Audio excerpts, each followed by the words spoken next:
Okay, well, welcome everybody.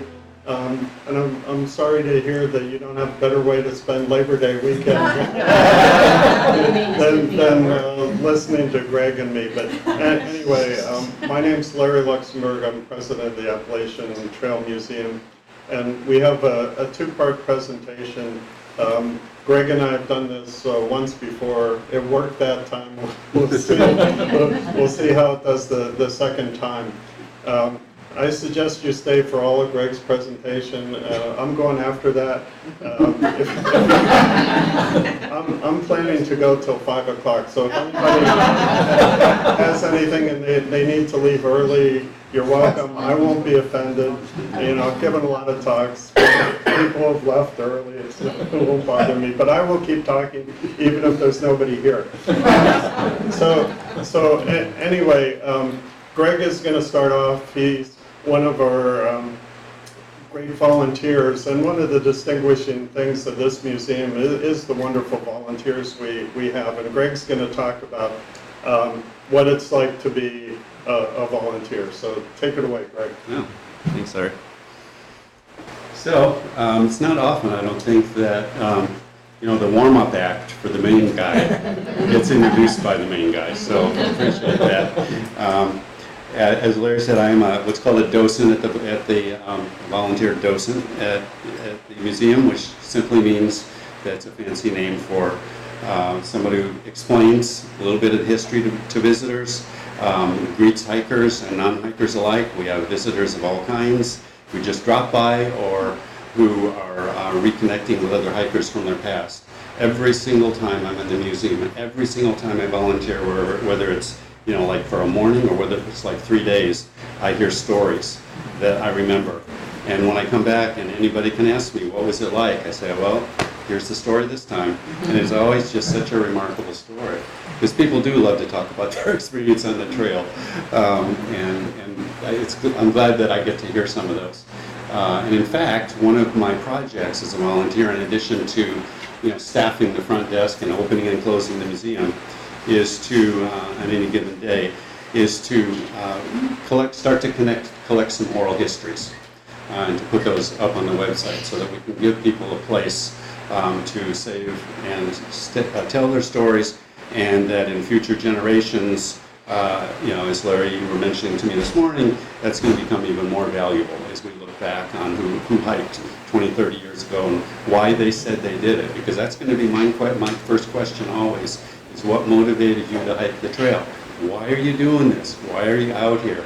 I don't really have to ask anything else than that, because then they'll just start talking and we'll hear wonderful stories. So I thought I'd begin by showing a video done by Wandering Out Yonder, Karen and Shannon, who are here today taping, because this is such a great introduction to the museum. I know that a lot of you don't need an introduction to the museum, but maybe some of you do. And this is just such a good job and a short job, so I thought I'd begin with that.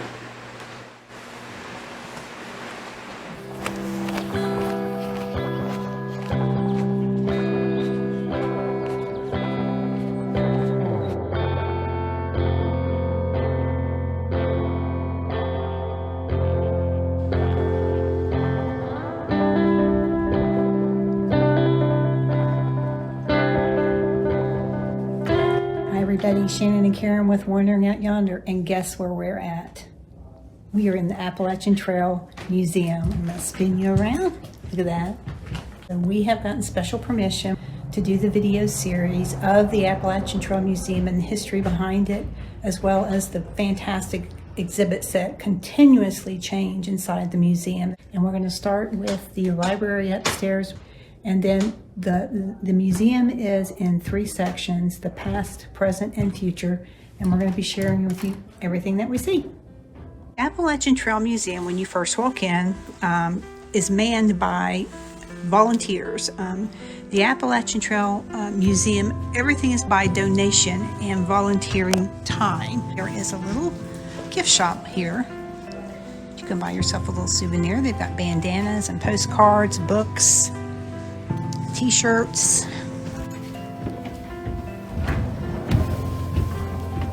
All right, so now As you can see, lots and lots of titles, lots and lots of books. They've done a fantastic job cataloging all this information.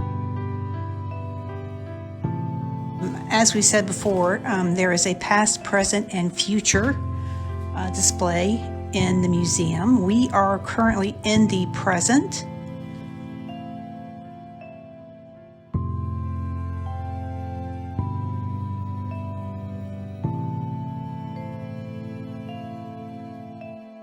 Okay, so we are in the middle floor here where it's considered the past. This is the real history down here of the vision and how the Appalachian Trail got started.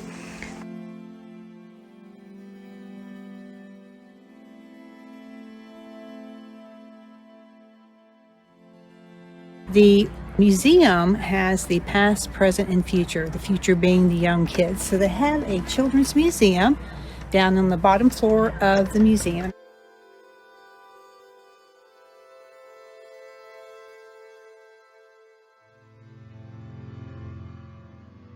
All right, guys, we gave you a sneak peek into the series with some of the videos that we've already been taking inside the museum, and we hope to share a whole lot more information with you. We wanted to especially thank the people here at the Appalachian Trail Museum for giving us permission and the support to be able to present this series, and we are so excited to be able to do it and share it with you. So we hope that you stay tuned because we're going to have a whole lot coming up. All right, guys, thanks for watching. We'll see you later.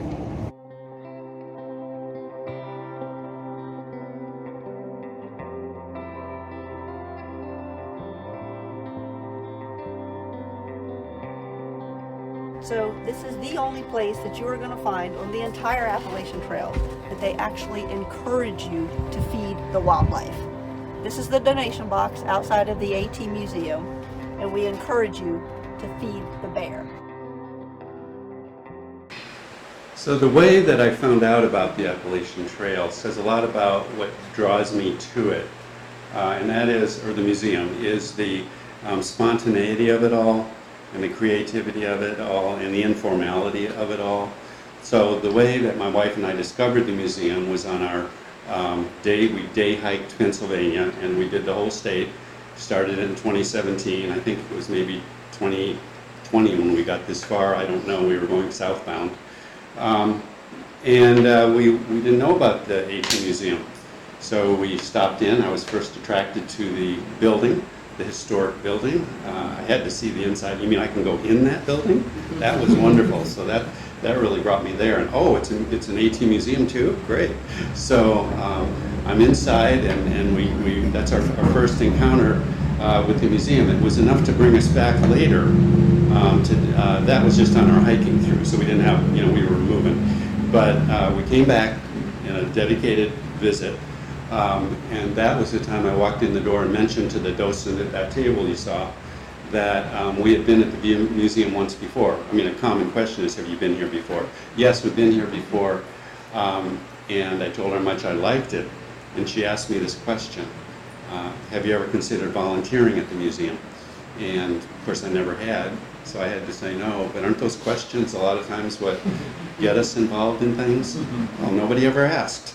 Oh, now somebody did. What am I going to do about that? So I took that home, thought about it, came back in the next day because we were camping that time at the campground, and said, yes, I've thought about it. I want to do it.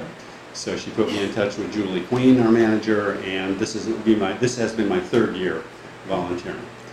And so that's how that happened. So it's a real personal thing and people thing.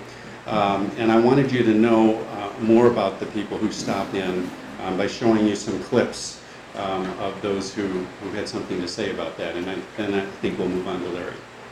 You go ahead. Oh, excuse me. I should say that this is my grandson. This is my grandson, Charlie. He's here with another grandson, Max, and surprise visitors, their moms, and my wife. Yay!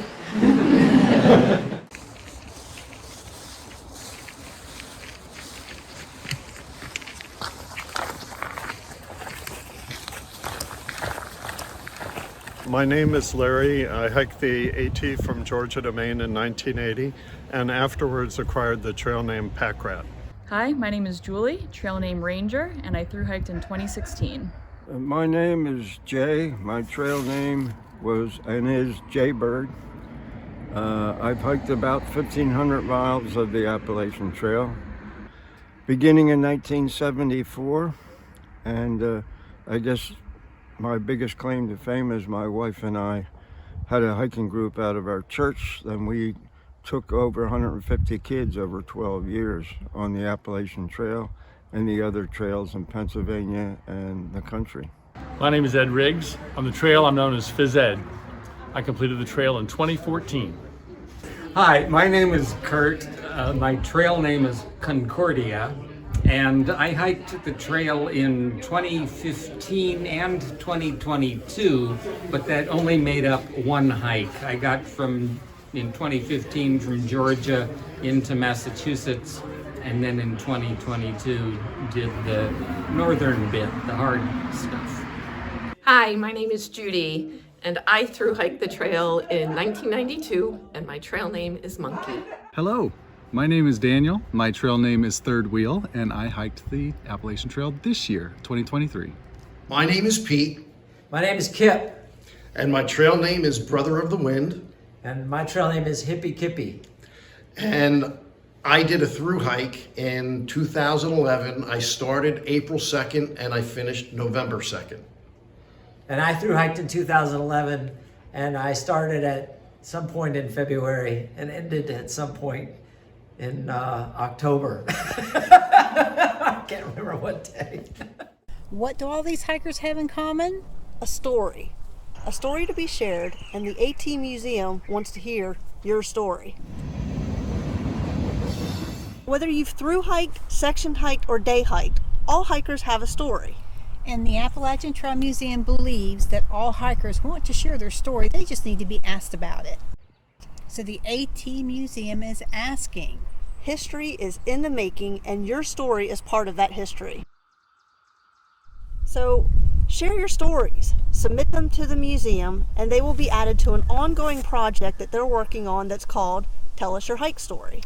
Now the museum is looking for hikers like you to simply shoot a short video on your phone while you're on trail, in your tent, or wherever you feel your thoughts flow most honest and direct. Then those stories are going to be shared on a museum-managed, dedicated YouTube channel. The Tell Us Your Story project hopes to share and preserve past and present hiking stories that will inspire future generations to participate in the hiking and other outdoor experiences. For more information, please visit atmuseum.org.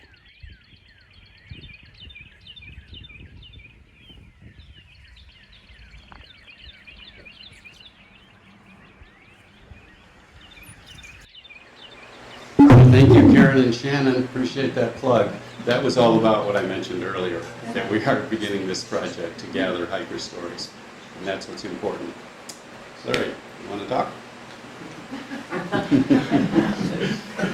That's like asking a drug addict if they want some drugs.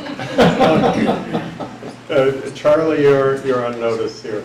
But first, one of the people that was in that last video, Hippie Kippy, for those who don't know, he's a full-time professor who concentrates on the Appalachian Trail and theology and philosophy related to long-distance hiking. And we had him speaking in the other room about a year ago on his new book, American Camino, comparing the Appalachian Trail through hike to a kind of a spiritual journey like you have on the Camino. So my idea of a professor, some of the people in the room may have different ideas, but it's not one who's wearing Hawaiian shirts and their trail theme is Hippie Kippy. But anyway, it's a good book. That's why I gave him a blurb for the book. Charlie, do you want to get my slides up? So I have a few introductory slides on the AT, and then I'm going to tell some stories about the, good. Can you go to the next slide, Charlie? Yep.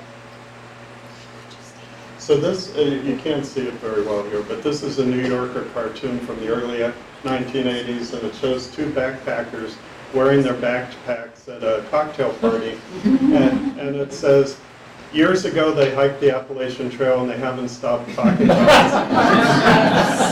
it. So I don't know how the New Yorker was onto me so early.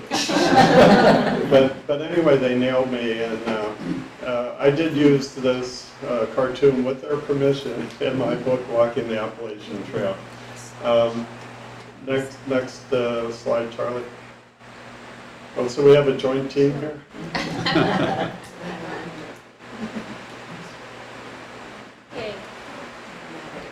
Yeah, we want to go the other direction. There we go. So we're in the White Mountains. You know, for a general audience, I wanted to just show some general pictures about the beauty of the Appalachian Trail.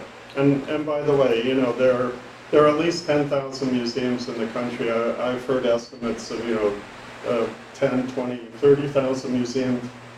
We're the only full-fledged museum devoted to hiking in the United States. And the obvious question is, do you need one?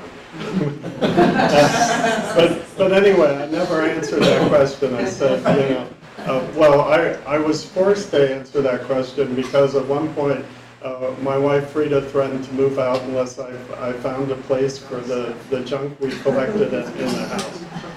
And by the way, this summer Frida and I rented a box truck against her better judgment, and we brought 100 boxes that I had collected in the house. And it didn't put a dent in our house. So I've been collecting for the museum since the late 90s. So anyway, I did research for my book, Walking the Appalachian Trail, in 1993, and I visited some archives, including the Appalachian Trail Conservancy archives in Harper's Ferry, and some other places, and it dawned on me that nobody was preserving the history of the Appalachian Trail, at least in the way that it deserved to be. And I wasn't concerned about displaying stuff or having people look at the stuff. I was concerned initially about preserving the stuff. So that was 93 when I did the research for my book. And then in 1998, at the Appalachian Long Distance Hikers Association, we were doing the 50th anniversary of Earl Schaefer's pioneering 1948 hike. And I thought that would be a good time to talk to some of the early pioneer hikers who were largely still alive and see if we could preserve their equipment. So I first publicly proposed an idea for the Appalachian Trail Museum at that ALDA steering committee meeting in March of 1998. In March of 1998 at the Blackburn Trail Center in Virginia. And normally when you propose an idea like that, everybody says this is stupid, forget it. And to Frida and my eternal regret, everybody said this is a great idea, here's what you should do, Larry. So we started working on the idea for the museum, and it took us a lot longer than it should have to get it off the ground, but anyway, we eventually did it. One of the interesting things for me, so we're here today in the Appalachian Trail Hall of Fame room in the Ironmaster's Hostel, and next door is a hallway. And some of the earliest meetings we had to discuss plans and how we could open up a museum were in that hallway.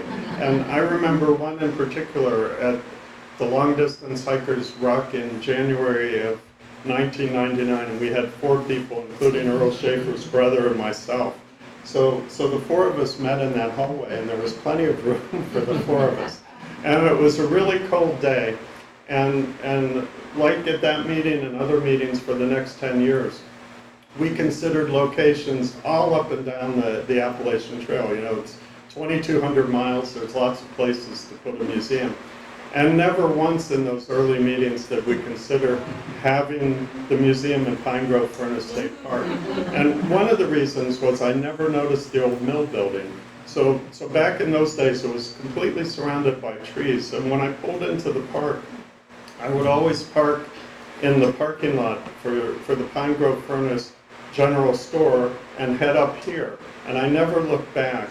And in those January meetings, it was so cold and remote, there was nobody here except the people from the Ruck. And it was so cold, my batteries would freeze if I left them in the car. And this just seemed like an impossible place, so we never once considered it. We considered Bear Mountain, Damascus, Virginia. Also, Harper's Ferry was the leading contender. Never once considered this as the location for the museum. Go ahead. Next slide. Just a typical sign, and we have a lot of these in the museum and even more in our storage area in Carlisle. Next slide. Okay, so you can see here a map of the length of the trail. Oh, this is West Mountain Shelter. In my area, I live in New York. This is Harriman Park. And this shelter is 0.6 of a mile off the AT on West Mountain in Harriman Park, the first stretch of the whole AT to be built in 1922 and 1923. But from this shelter, you can see the New York City skyline. So you're in a wilderness, and yet you're within eyesight of the New York skyline on a clear day. This is Pawling, New York. The one Appalachian Trail train stop on the AT. Old sign. Yeah, long time ago. McAfee Knob, the most famous place to be photographed along the AT. And it's as dangerous as it looks. And you know, the trail's been relocated many, many times over the years. And McAfee Knob wasn't on the trail when I through hiked in 1980, and I've still never been to McAfee Knob. One of the few places I still have to go. Okay, next slide. Bear Mountain Bridge. Now this is my home turf. On top of Bear Mountain is where Frida and I got married, and she should have been warned off at that point, knowing what she was getting into. But, you know, a lot of people are optimistic, and she was hopeful that this was a momentary aberration. So, anyway, you know, the Appalachian Trail now is a little over 100 years old. Benton Mackay, we have his desk over at the museum, and he first proposed the idea for the AT in July 1921. His initial article appeared in the Journal of the American Institute of Architects in October of 1921, and work began on the Appalachian Trail. So the first dedicated section of trail to be built specifically for the AT was from the Hudson River west for 15 miles across Harriman Park. Boy Scouts and other hikers worked on that stretch of trail. Next slide. Okay, here's the Bear Mountain Inn. So the Bear Mountain Inn, there's a restaurant there. It's actually the best restaurant in my county now. It's called the 1915 Restaurant, and that's when they started work on the inn. And this was going to be a state prison. Eventually, they built a prison on the other side of the river in Ossining, New York, Sing Sing Prison, which became notorious. But the Harriman family owned a lot of land. They were one of the richest families in the United States. They made a fortune in railroads. And they told the state that they would donate this property for a state park if they would build a prison somewhere else. And the state said, okay. Next slide. This is a typical AT sign in Harriman Park. Next slide. This is the Lemon Squeezer in Harriman Park. It's toward the western part of Harriman Park. And this is one of the few geographical features that's been on the trail since, you know, for over 100 years. Next slide. Yeah, typical slide and a typical sign on the AT. And you see those metal markers. Those were developed by Major Welch, the first chairman of the Appalachian Trail Conservancy, and the general manager of Harriman, Bear Mountain State Parks in the teens and 20s.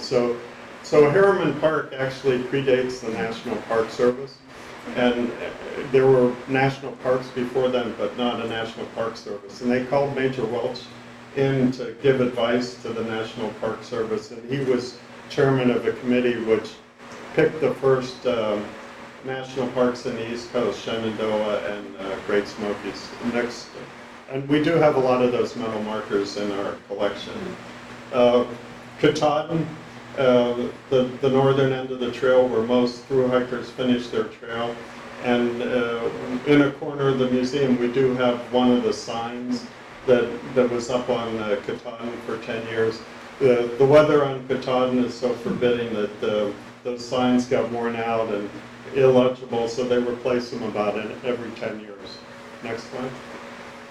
Yeah, so there's our sign corner at the museum, and one of our pride and joys. That's the only place that collection of signs has ever been displayed.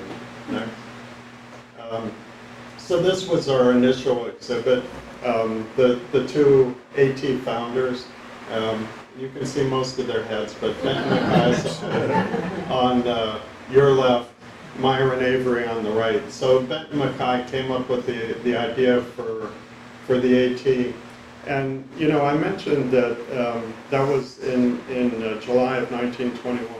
And one of the things that's striking to me now, since we just went through a global pandemic, the first, you know, kind of major one in a century, is he was writing toward the tail end of the Spanish flu, so the last previous global epidemic. And he had a voluminous collection of writings, you know, from the time he was Charlie's age on. And never once in any of his writings did he mention the Spanish flu or the pandemic. And it had to have had an influence. If you read the article, he talks about getting out of the cities and getting fresh air and restorative, you know, being in the mountain air and so forth. But according to his biographer, Larry Anderson, who spent something like 20 years researching Benton Mackay, you know, in the special collection at Dartmouth Library and elsewhere, never once did he mention the Spanish flu. To me, it's inconceivable that if I was writing today, I wouldn't have mentioned COVID. Next slide. So this is the only surviving picture of the two founders of the AT, Benton Mackay and Myron Avery. Benton Mackay had the idea. Avery is given credit for spearheading the work to get the trail on the ground. So starting in the mid-30s, they had different ideas about the trail and essentially got estranged. Avery died of a heart attack in 1952. Benton Mackay lived into the mid-70s, but they never really reconciled. They both went to Harvard for various degrees. Benton Mackay was the first graduate forester trained in the United States. Avery got a Harvard law degree. And so their letters were brilliant, literate. You know, they didn't say you're a dumb schmuck or anything like that.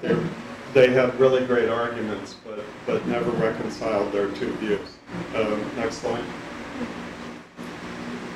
So this is a bicycle measuring wheel that Avery and the other early pioneers used to measure the trail. You know, when you're trying to figure out how far things are on a rocky trail, they found that counting the number of turns on the bicycle wheel is the most accurate way, even today, to measure the trail. So that's Avery in the middle, and you know, two members of the main Appalachian Trail Club, Walter Green and Shaler Philbrook. But this photo dates to the mid-30s. And we have another wheel. The wheel we have on display in the museum came from the Tennessee Eastman Hiking Club that was given to them by Avery. That's the only surviving bicycle wheel we know that Avery used. But Avery pushed a wheel the whole length of the Appalachian Trail, you know, as it was being built. So he helped to determine the route and make sure everything was the way it should be. And, you know, Avery talked about how everything they had to do to build a long-distance trail. The AT was the first great long-distance trail anywhere in the world. It's been copied around the world, specifically emulated in New Zealand, Lebanon, all sorts of other countries around the world. But they developed the concept of a trail system, trail shelters, guidebooks, all sorts of things. So Avery was the editor of the first guidebook they had, the Guide to the Southern Appalachians, that came out in the early 1930s. And that was such a revolutionary book at the time that it was actually reviewed in the New York Times Book Review as a book. It's inconceivable today that somebody would review a hiking guidebook. Next slide. So here's Avery taking notes with the guidebook. So he would record the distances between various objects and landmarks as he went along the trail. Next slide. Yeah, so this is the wheel that's actually in the museum and some of its other artifacts. An axe. You know, they had to cut the trail through the Maine wilderness, and you know, they didn't have GPS, they didn't have a lot of stuff, and it was quite an achievement getting the trail through the Maine wilderness, and that's actually the last stretch of the whole trail to be built. The final mile of the trail was opened up August 14th in 1937 by a CCC group who didn't realize they were doing anything historic, but they sent a letter to Avery, and he realized the significance right away. So they started work on the trail in 1922, completed it. It was continuous for the first time in 1937, and then the following year, 1938, you had the hurricane of 38 that devastated a lot of the trail, particularly in New England. So it wasn't then continuous again until 1951, and the trail still didn't have like a well-worn path or anything. It wasn't well blazed or easy to follow into the 1970s. Next slide. So this is Franklin Roosevelt dedicating the Great Smoky Mountain National Park sometime in the late 1930s. This is Newfound Gap, where the Appalachian Trail intersects the only cross Smokies road, 441. So there's a big parking lot, lots of tourists come there. And there's a plaque at Newfound Gap, and I remember when I was doing my through hike, I felt like a real veteran. I'd been on the trail like 2.5 weeks by the time I got to Newfound Gap. And then I see this sign, 1,800 and some miles to Maine, and my heart just sunk. Okay, next slide. You know, one of the things they tell you is don't start on the trail and say, you know, it's 5 million steps to Maine. Okay, one step down, 4,900,000. You never get there. This is the James River footbridge. So it's a 600 and some foot long footbridge. It's FOOT, and you know, it was done by the National Forest Service, and the Forest Service and Park Service don't name anything after a living person, but the real inspiration for this bridge was Bill Foote, F-O-O-T-E, you know, who was instrumental in the Natural Bridge AT Club. So they essentially named this bridge after Bill Foote, but in an acceptable way. And unfortunately, Bill passed not long after this bridge was open. And for those who are familiar with Nimblewell Nomad, he's one of our most recent additions to the AT Hall of Fame. Nimblewell was the first hiker to go across this bridge. The crew was still working on the bridge when Nimblewell went across, but he was not one to let little things like that stop him. And while he was on the trail, he had copies of his first book, 10 Million Steps, delivered to my house. So I was picking Nimblewell up to go to the Alba gathering, and I brought a carton of 10 Million Steps to see him, and he was so excited. You know, those who know Nimblewell Nomad, very emotional guy, and he just was like crying when he held that book in his hands for the first time. Next slide. So this, our librarian Kurt and I have disputes about how many copies of this are necessary in the library. This was the first great book on the AT. It was a bunch of the early through hikers wrote wrote stories for this collection. It was done by Rodell Press in Emmaus, Pennsylvania in the mid-70s. And up until that time, there hadn't been a lot of thru hikers. So in 1948, Earl Schaefer was the first recognized person to hike the whole trail. It was another 3 years before the next few people, Gene Espy and a few others, thru hiked in 1951. And by 1972, fewer than 30 people had thru hiked the whole trail. So you didn't really have enough people to have their collected stories until the mid-70s. And each person wrote their own story for this 2-volume set, except Earl Schaefer. And Earl Schaefer was negotiating with them. He was kind of a Renaissance man, even though he'd never gone beyond high school. But in World War II, he was stationed on really tiny islands in the Pacific, and he had a lot of time on his hands and wrote a lot of poetry. And he wanted Rodell Press, in return for his story, to publish his poetry, and they said no dice. So anyway, Earl's the only story in that book that wasn't written by the hiker themselves. So they compiled a story about Earl and put it in the book.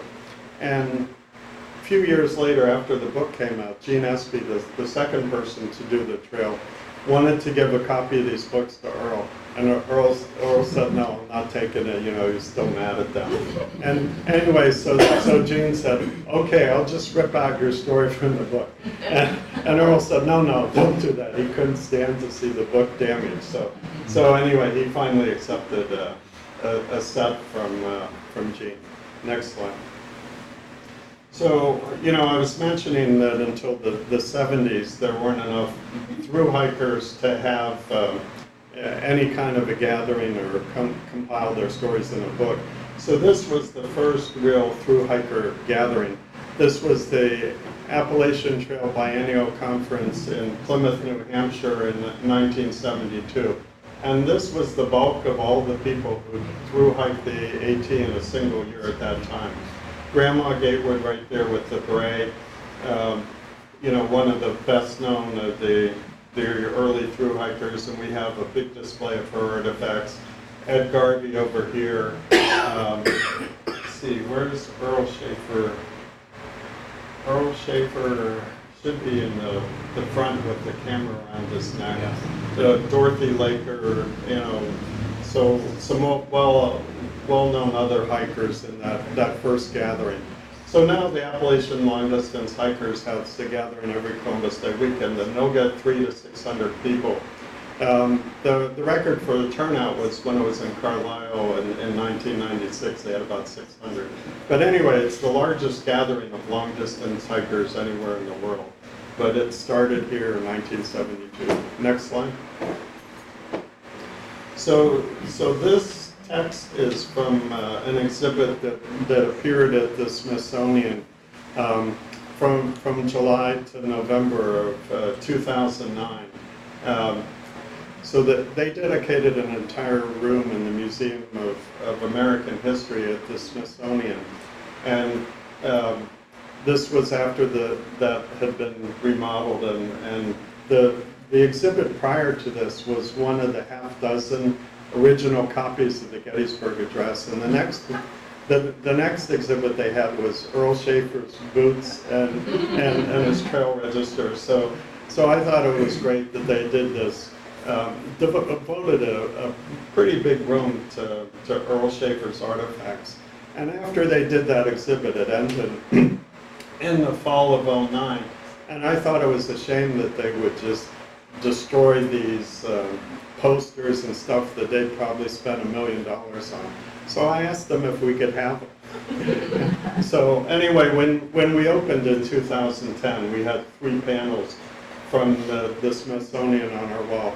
And I was especially happy that we could have a sign thanking the Smithsonian for cooperating with us on our first exhibit. Okay, next slide.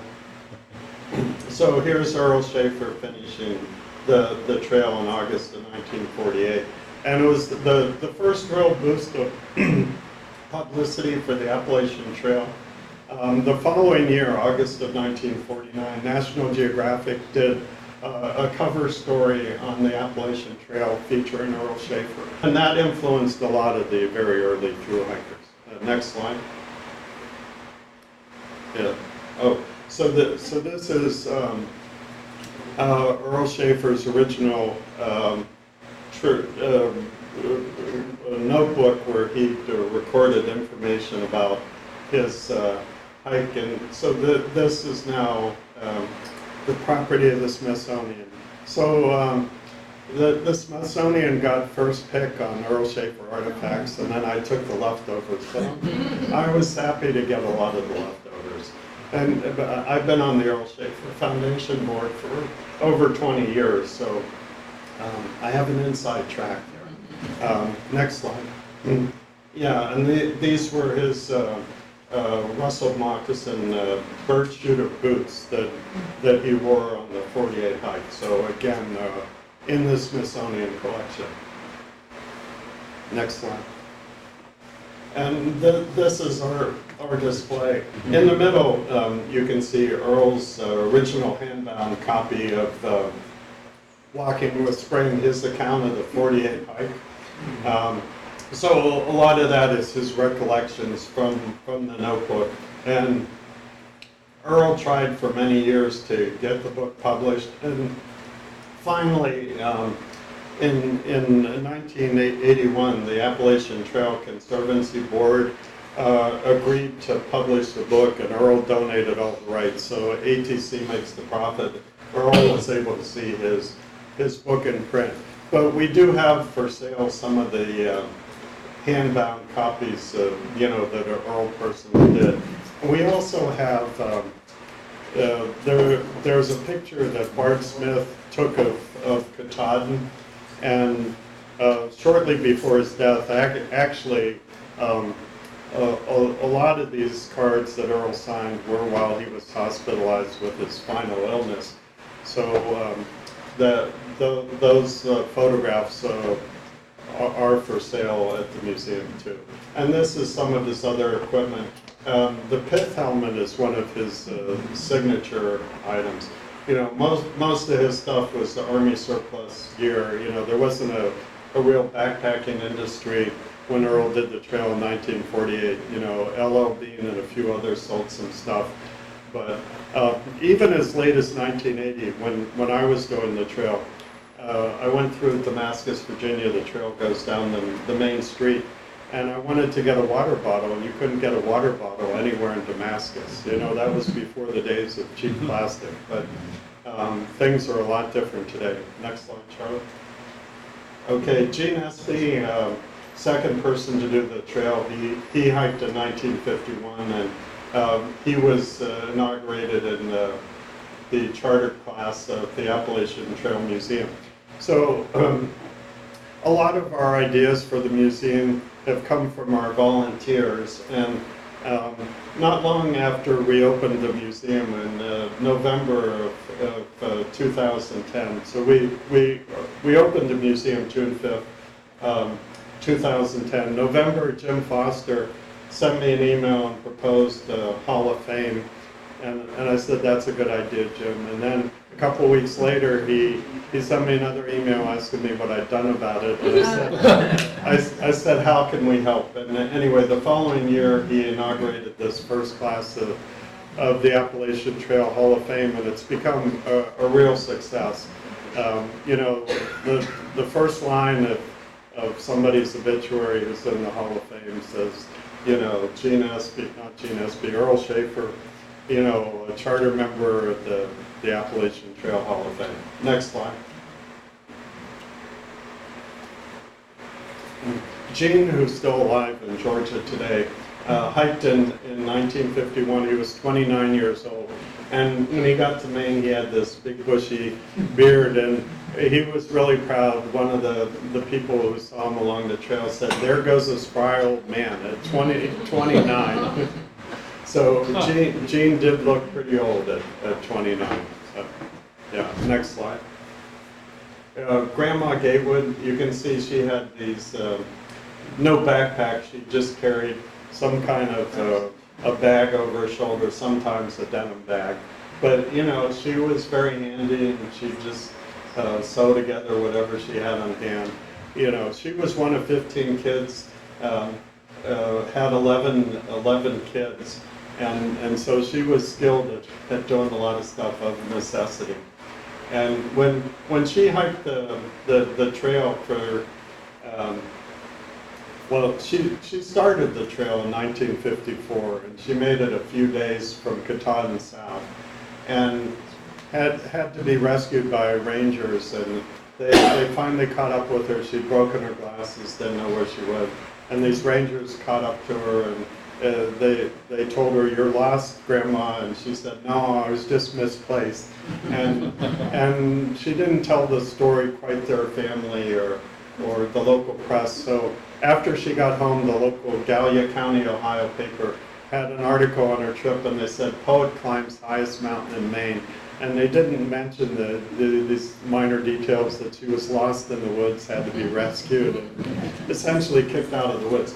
So the next year, that's good. So here's Grandma Gatewood, the artifacts, including her walking stick and just some of the minor gear. And so in 1955, she started another through hike, but she started in Georgia. She didn't want to get kicked out of the woods.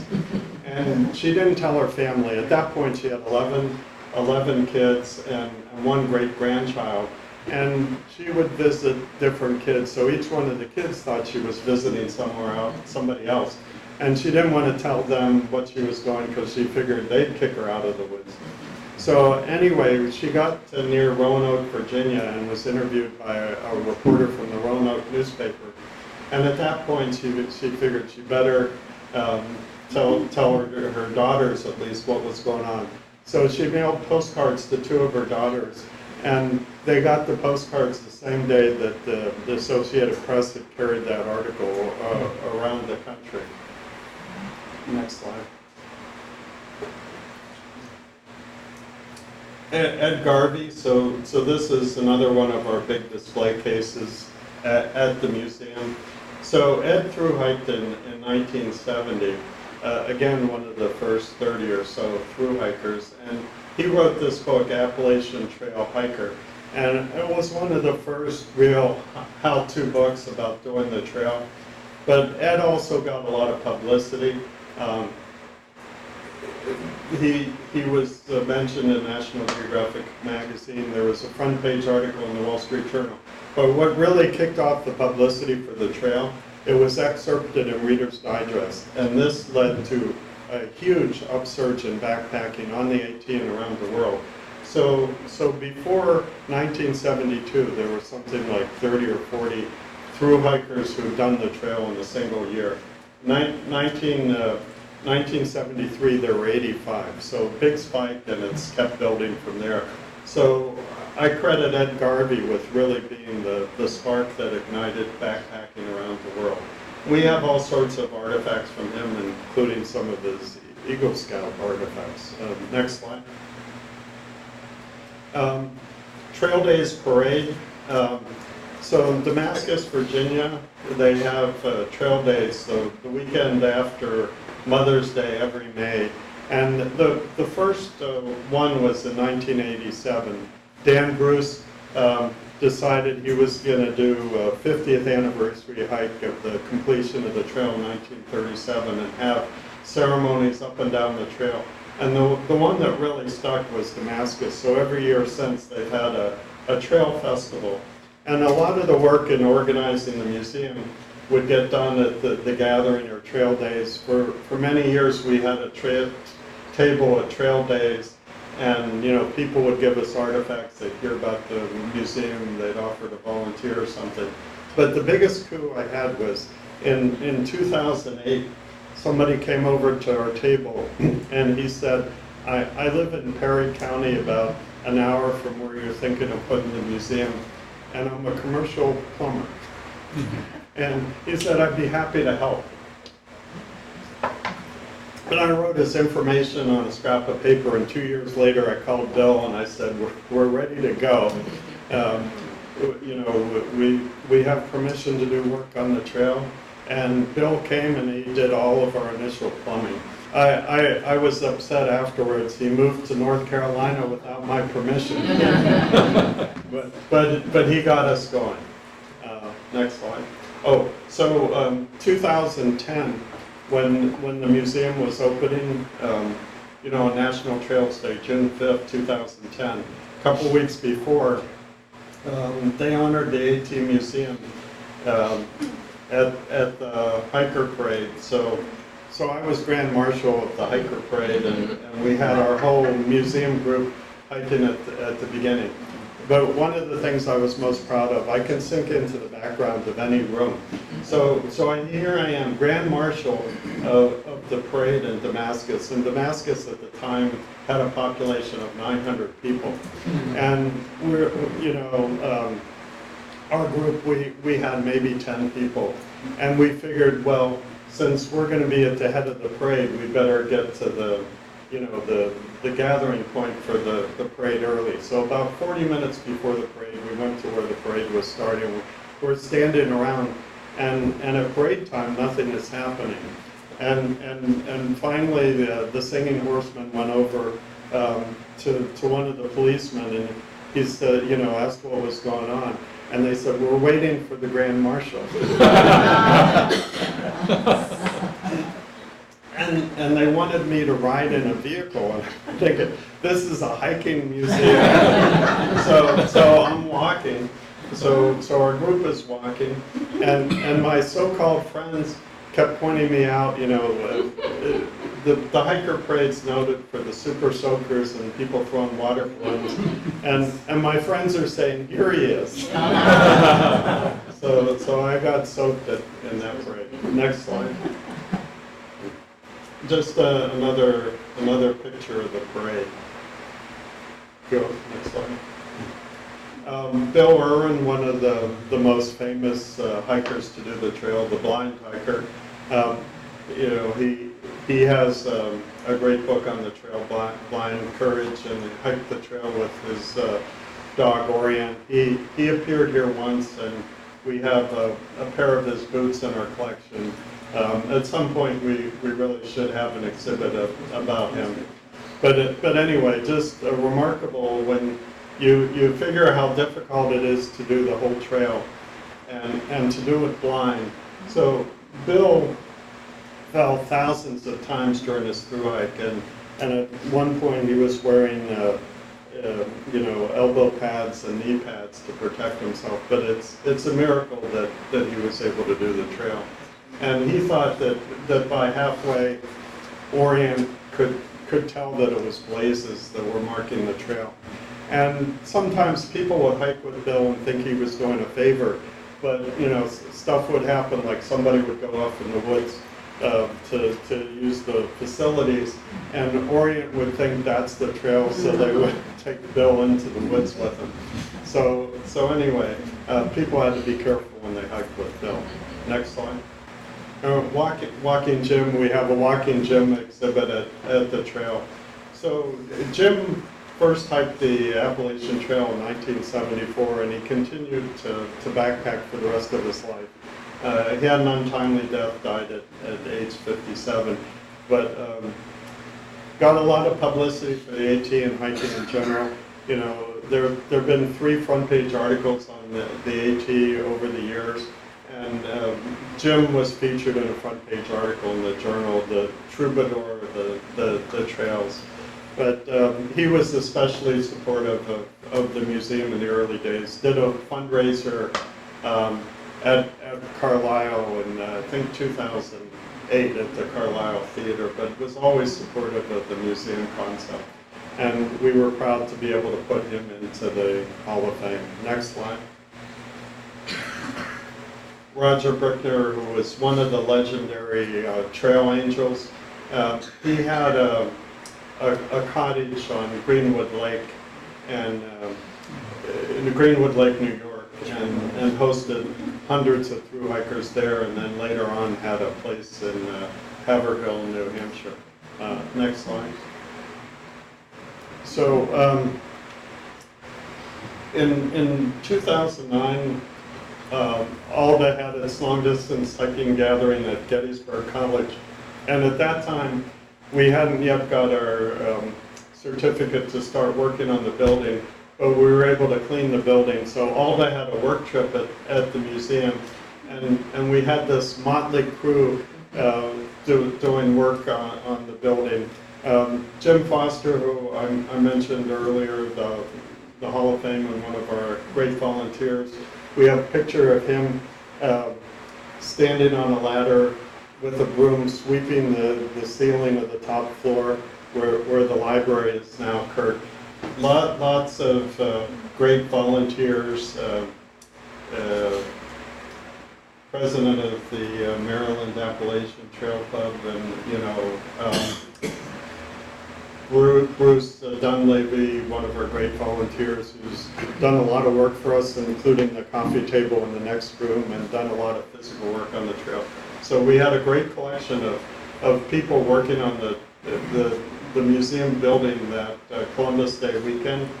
And the park had a dump truck driver. We filled up the dump truck 1.5 times. And he told us he never thought this building would be so clean. And then we were able to start work on the museum in February, and with a goal of opening National Trails Day, June 5th. So by February, we had done no work and had no exhibits, and our museum board correctly assumed that I was nuts. However, you'll see, we did make our deadline. Next slide. Yeah, so I was mentioning earlier, Ron, this is what the walls look like on the first floor. So we had a lot of work to do. We had a crew heavily from the Potomac Appalachian Trail Club North Chapter, but we had a lot of volunteers from the Susquehanna AT Club. Karen, one of the volunteers. Are you talking about Rob Shaw? No, not Rob Shaw. The painter was Louise. Louise. Oh, Louise came. Louise moved into the building for 3 weeks to paint. She put her pad down on the top floor. Yeah, so we had some great volunteers. Just inside the door on the middle floor now, there's a list of 50 volunteers. And those are the volunteers who help just inside the main floor, getting us ready for the grand opening. We had another group of at least 50 volunteers who helped on the outside. And where the AT now runs down the hill in front of the museum, that was totally covered by brush, and nobody had any idea that there was a 19th century road there. But as volunteers cleaned up the yard and cleaned up the brush, that road surfaced. Next slide. So this was a draft of those early exhibits. So you can see Gene Espy, Grandma Gaywood, and Ed Garvey.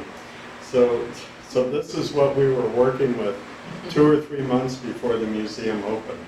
And by the way, so June 2010 we opened. April of 2010, we had a meeting with state parks officials to talk about whether we could lease the building or not. We had about 15 people at that meeting, and I've been living in New York since 1980, and I figured I better have some local people vouching for me. So I had 2 people, Maurice Forrester and Jim Stock. Jim had gotten the Pennsylvania Parks Volunteer of the Year award the year before, and Maurice had served on lots of forestry commissions and so forth in Pennsylvania. So he was well known by the DCNR folks. So even though I'm a New Yorker, they vouched for me, and they agreed to give us the lease. And we actually signed the lease in June of 2009. So we had less than 12 months to open the museum.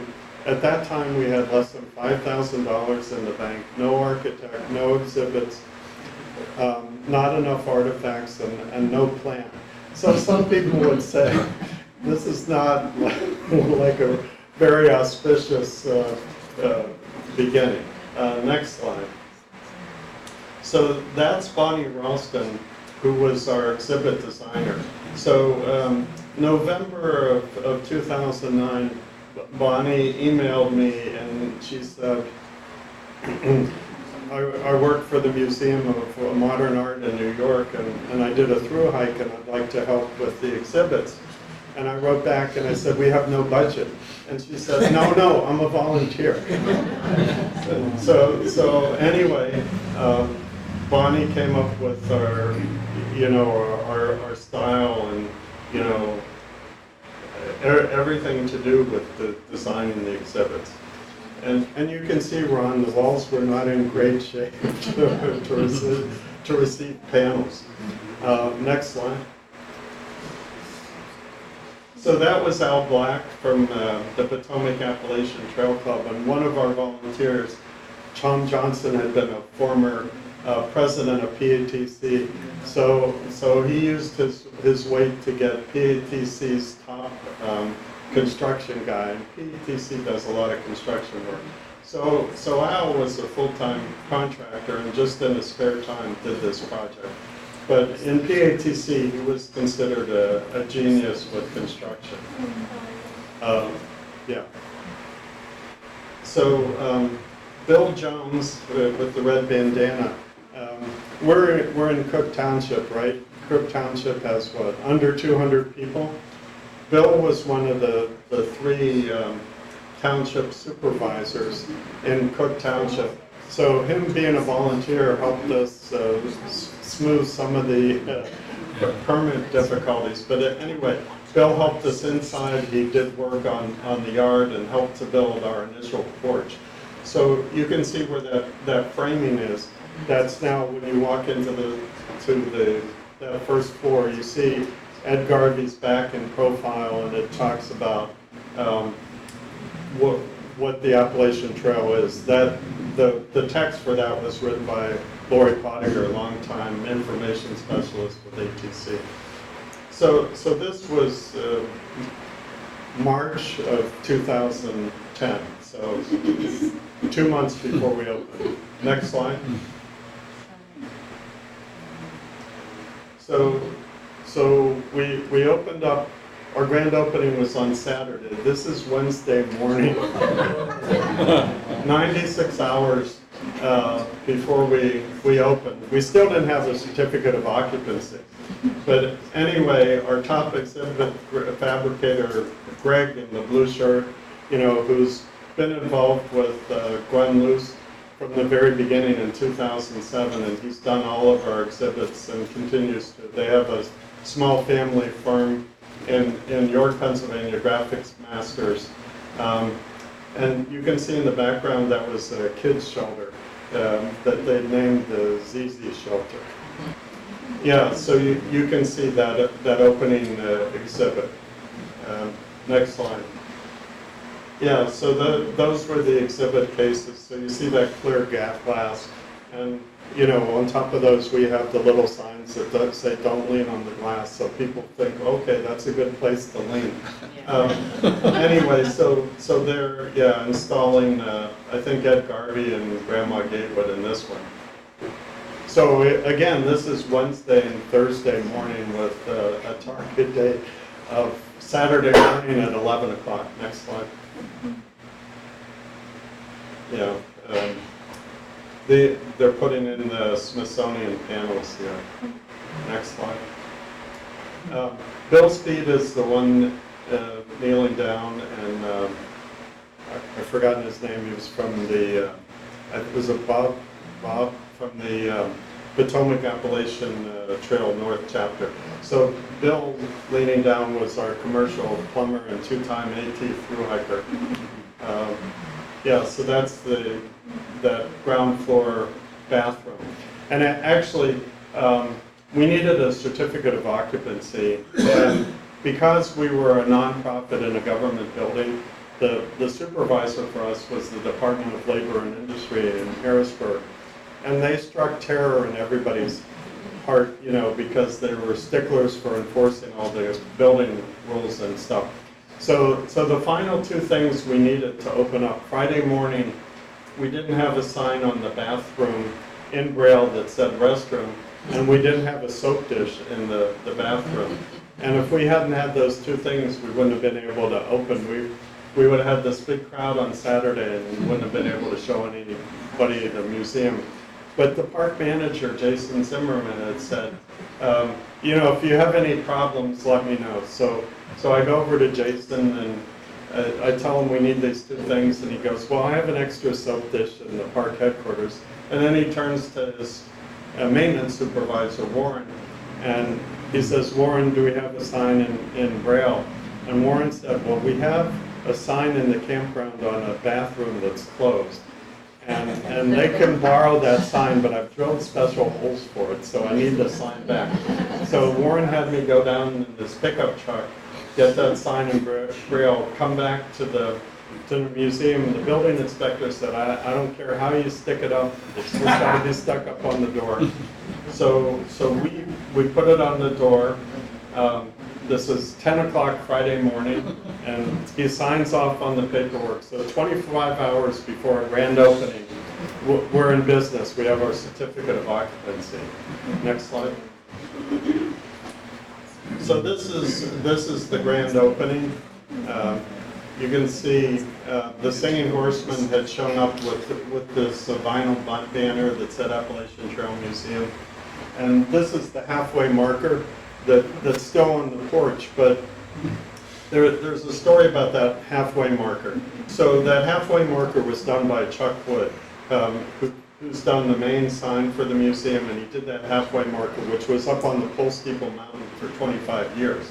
And a couple months before we opened, I started getting calls and emails that somebody had stolen the halfway marker.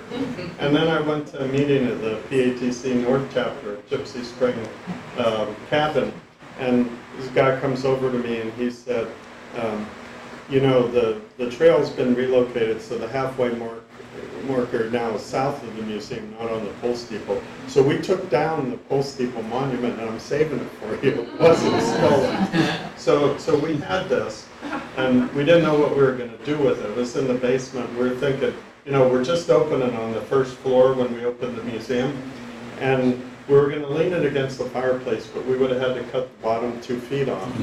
And we had a triple crowner. So a triple crowner is somebody who's done the Pacific Crest Trail, Continental Divide, and the AT. So a triple crowner is done each of the three times. So that triple crowner, Nami Basil said, well, it was out on the mountain for 25 years. Why don't I clean it up and we'll just put it outside? So he washed it for a couple hours, dried it out in the sun, put it on the porch, and it's been there ever since. Next slide. You can see, you know, nobody coordinated the banner, the halfway sign, the pennant, and actually one of our volunteers showed up in Georgia the next day, Thursday afternoon. She showed up with a van full of plants, and she planted these plants along the walkway. You know, again, nobody had said, Georgia, do some plants, or thought about it. She just shows up. And by Saturday, it looked like these plants had been there forever. Next slide. So this is our grand opening. We borrowed the tent from Kings Gap Park, and Penton Township Fire Hall had lent us the chairs. And we had another great volunteer. About the same time Bonnie Ralston volunteered, Joe Patterson contacted me and said, I'm a PR person, you know, I'd like to help out with the museum. And I wrote back, Joe, that's great, but we don't have any budget for PR. And he said, I'm a volunteer. And so Joe was a phenomenal PR person, the best I've ever met. And he had 750 people for our grand opening. And the thought that we wouldn't have been able to open the museum, we would have had 750 people, put some pressure on here.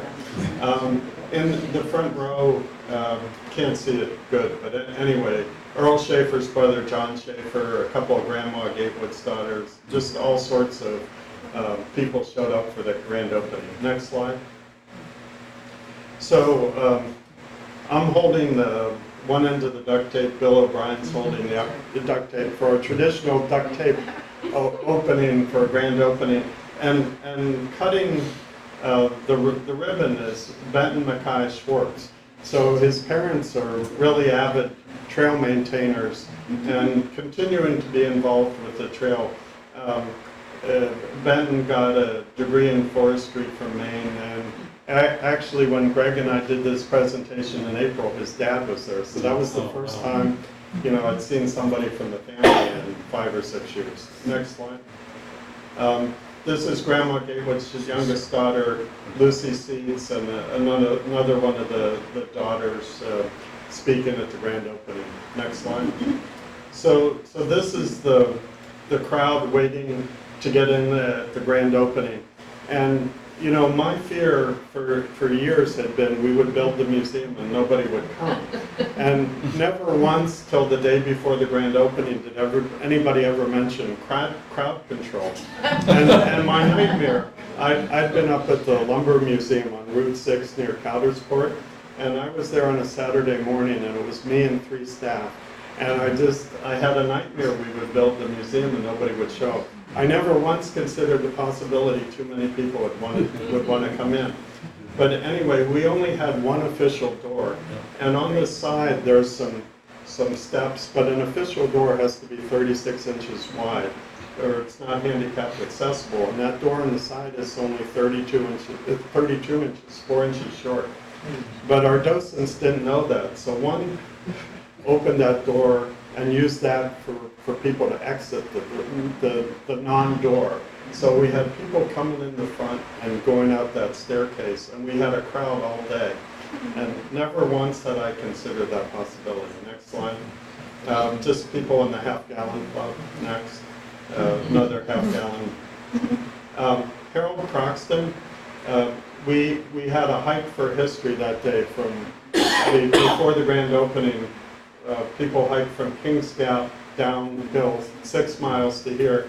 Harold was 89 at the time and had also done some work. He put up sheetrock and stuff for us. So 89 years old, did the hike for history.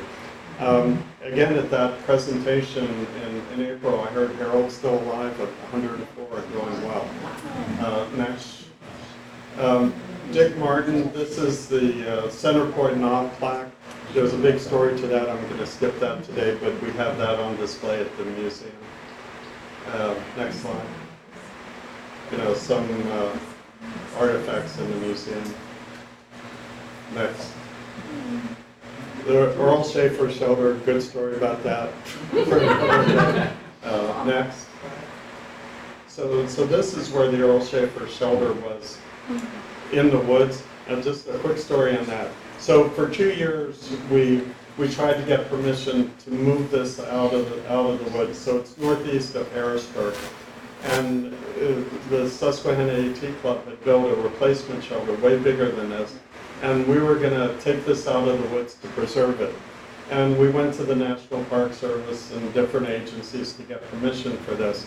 And finally, after 2 years, I started, you know, doing some back channel stuff, and we finally got permission to move this shelter. So August 2008, 60th anniversary of Earl's through hike, we got permission.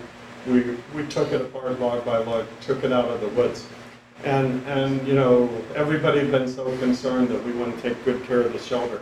A year later, there was a big blowdown on this site, and there wouldn't have been a splinter left if we hadn't taken this out of the woods. Next slide.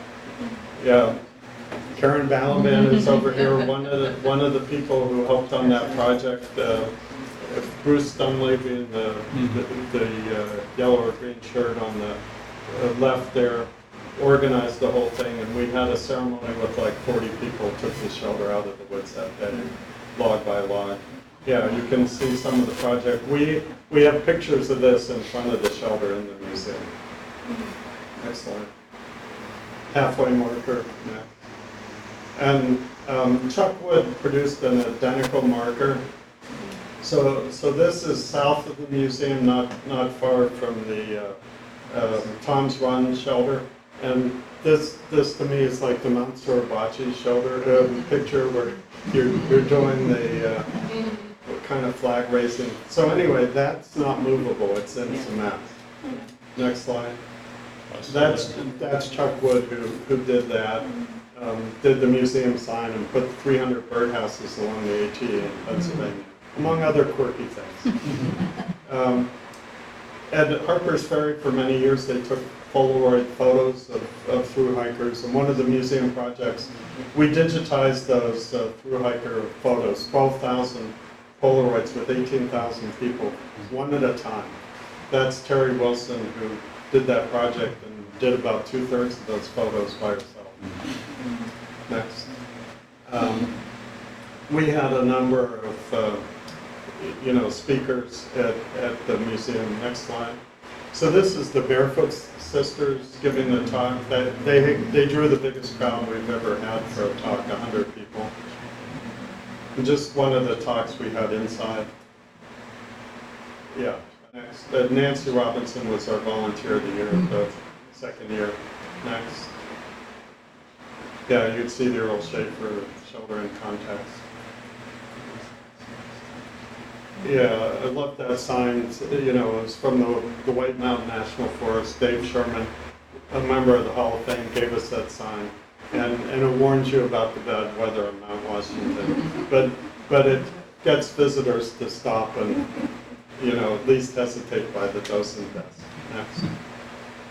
And this was the T-shirt they did when they honored the museum at Trail Days. How did you find the museum? Oh, how did we get the building? Yeah. So ultimately I settled on a building at Caledonia State Park, and we asked nicely and they said no. And John Schaefer, Earl Schaefer's brother, said, I know somebody in the state parks, let me ask him. And it turned out it was a regional manager. And that guy said, you can't have the building at Caledonia, but how about the old mill here? And I'm thinking to myself, this is like really remote. It's a great building, but it's too remote. So anyway, finally Maurice Forrester and I toured the building, and I said, Maurice, this is a great building. Too bad it's here. And he just said, why? It's like the silent Indian. Why? And he made me think. And we got to talking about it, and we said, yeah, this would be a good place for the museum. They want us. And we negotiated with the park manager for a while, the old park manager, and I didn't get anywhere. And I thought, okay, I've been out of Pennsylvania for 40 years. I can't talk to these people anymore. I can't understand what they're saying. And I sent various emissaries, including Bill Jones, the township supervisor, to talk to him. And each one came back with a different story. And eventually it occurred to me that it wasn't me, it was him. And then, when John Schaefer introduced us to the regional park manager, Jeff Smith, we ended up working out an agreement for the building here. And it turned out that Jeff understood the parks and he understood the AT, and he made a brilliant suggestion. It just took me a long time to understand how good an idea Jeff had. Okay, well, I think I've worn everybody out, including Max, so anyway, we'll call it a day. But thanks everybody for your participation.